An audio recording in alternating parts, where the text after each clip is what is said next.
भरी जब दुल्हा आई जब सिंदूर भरी जब फटा गिरे लगी दहिया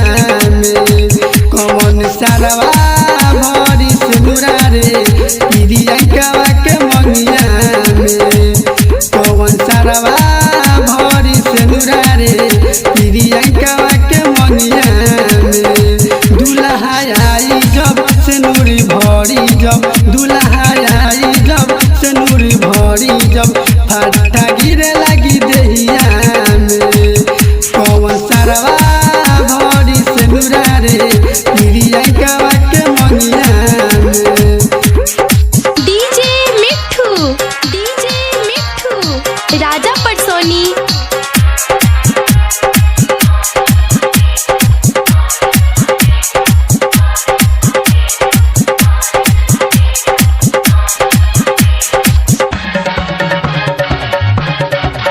बात कर के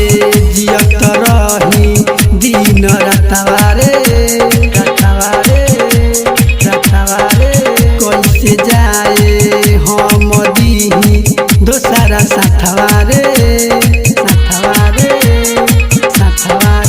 हाँ भले माला के चक्कर में जाई जानवा रे हाँ जानवा रे हमारा जानवा रे बात कर के जियत रही दिन रतवारे कैसे जाए हम दीही दोसरा साथवारे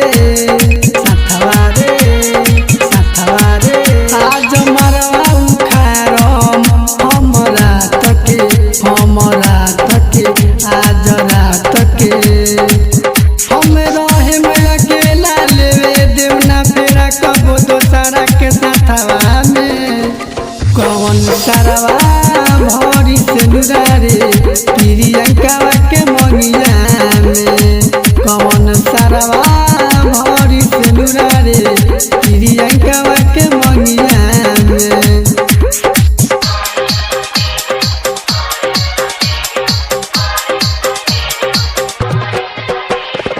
डीजे मिठू राजा पटसोनी।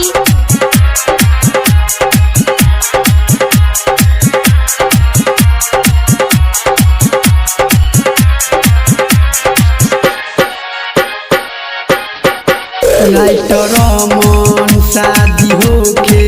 नाती जबरी रे राहुल राजा से भेजाई दी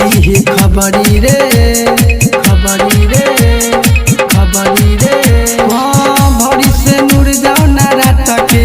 काट में हाथ के ओकर हाथ के